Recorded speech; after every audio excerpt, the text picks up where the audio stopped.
Salut et bienvenue dans cette nouvelle vidéo. Aujourd'hui, on va parler de l'outil Pipette et apprendre à s'en servir sur Photoshop. Donc l'outil Pipette, c'est un outil qui va nous permettre d'échantillonner des couleurs sur un document pour les récupérer et les utiliser où on le souhaite. Alors, je ne peux pas parler de l'outil Pipette sans parler ici des couleurs de premier plan et d'arrière-plan qu'on a dans notre barre d'outils et sans parler évidemment du pinceau qui va nous permettre de peindre comme son nom l'indique. Donc là vous voyez que je peux sélectionner une forme comme je le souhaite.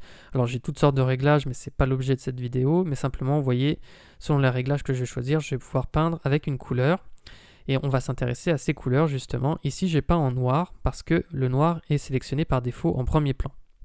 J'ai une couleur d'arrière-plan en fait qui me permet de switcher rapidement avec l'une et l'autre. Je peux les inverser en cliquant sur cette flèche et vous voyez que si je prends du blanc, eh bien je peins en blanc cette fois. Donc le fait d'avoir deux couleurs, ça nous permet essentiellement de switcher de l'une à l'autre, mais ça nous permettra aussi avec certains brushes des fois de faire des effets puisque certains brushes peuvent utiliser deux couleurs. Donc voilà, ça peut servir à faire des effets, notamment si je veux faire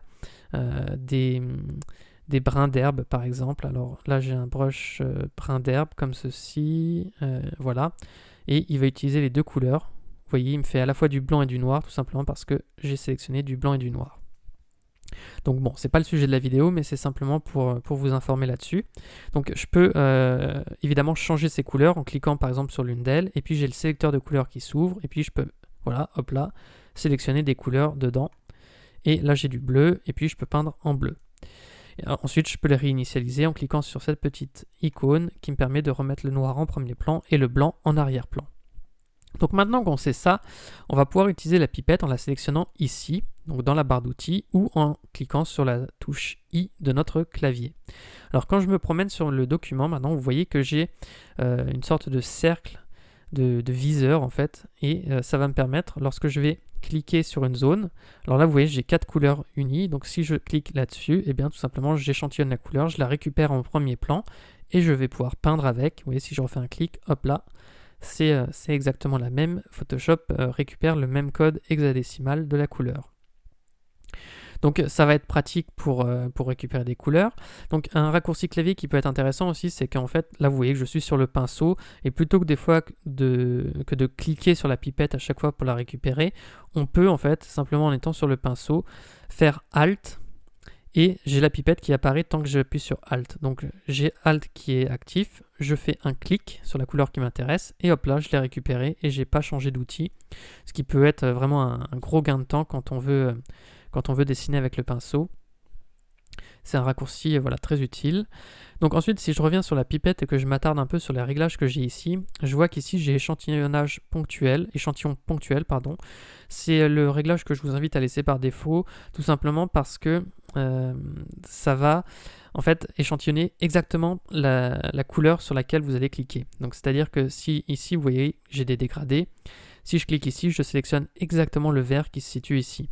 Tandis que si je choisis ces moyennes, en fait, ça va me sélectionner une couleur moyenne par rapport au dégradé. Donc c'est-à-dire que Photoshop calcule intelligemment une moyenne dans la zone dans laquelle je clique pour échantillonner une couleur moyenne et pas forcément pile la couleur sur laquelle je veux cliquer.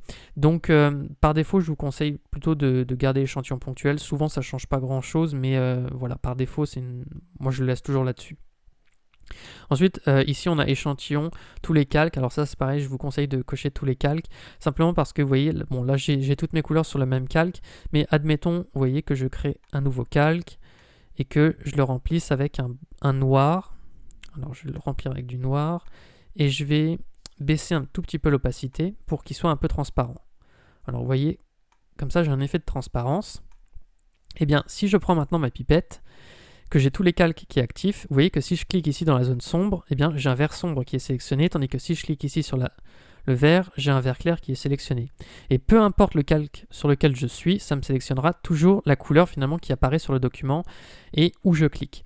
Si je change ici et que je mets par exemple calque sélectionné, eh bien ça me sélectionnera la couleur qui est sur le calque et Photoshop se moque finalement des autres calques. C'est-à-dire que ici j'ai beau faire un clic, vous voyez c'est du vert clair qui est sélectionné, tout simplement parce que Photoshop ignore le calque qui est au-dessus et considère que la pipette échantillonne uniquement ce qu'il y a sur ce calque. Donc celui-ci a beau être visible sur mon document, Photoshop ne prend en compte que ce qui est sur ce calque.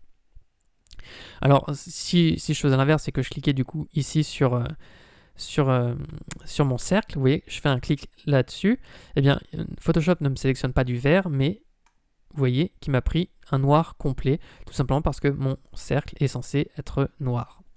Donc voilà, c'est simplement pour vous dire un peu ce sur quoi ça peut jouer, mais vous avez d'autres paramètres, mais par défaut, je vous invite à rester sur tous les calques. Et enfin, alors je vais supprimer ce calque. Enfin, vous avez un dernier réglage ici, afficher anneau d'échantillonnage. Donc ça, en fait, c'est quand vous allez faire un clic, vous voyez que j'ai une roue qui s'affiche autour. Si je le décoche, je ne l'ai plus. Donc cette roue, en fait, quand je clique, vous voyez, je fais un clic ici. En haut, elle me sélectionne la couleur sur laquelle je viens de cliquer, et en bas, c'est ma dernière couleur sélectionnée.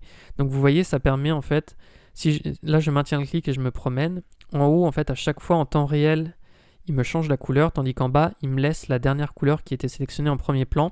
Donc ça peut être pas mal en fait, parce que ça nous permet de voir la couleur du dessus par rapport à celle du dessous. Bon, c'est surtout en fait quand on va faire du digital painting ou ce genre de choses qu'on va s'en servir pour faire des photomontages ou même plus généralement du graphisme à proprement parler. On s'en sert assez peu, donc on peut le décocher, mais c'était simplement voilà, pour vous renseigner là-dessus. Une dernière chose que je veux vous dire aussi, c'est simplement en fait quand on va sur le sélecteur de couleurs ici, donc là je peux sélectionner des couleurs, mais si je sors du sélecteur de couleurs et que je me promène sur mon document, eh bien vous voyez que j'ai la pipette qui apparaît par défaut et je peux sélectionner une couleur sur mon document.